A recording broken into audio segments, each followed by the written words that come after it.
Hojla, danes gremo pa peš iz Kopra do Pirana.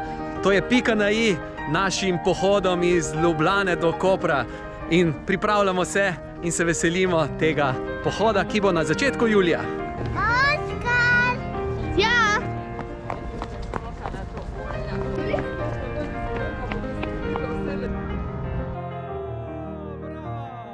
Naslednjo nedeljo pa tečemo od meje do meje ob morju. Celo slovensko obalo, dolga je približno 44 km. Niti pa treba preteči cele obale. Lahko tečeš iz Sečovelj do Strunjana, ali pa naprej do Izole, ali pa naprej do Kopra. In je to tudi dovolj.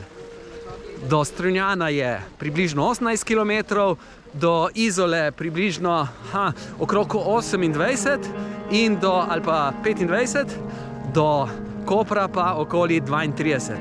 Tako da vsak vzame to, kar mu prija. Pridi zraven!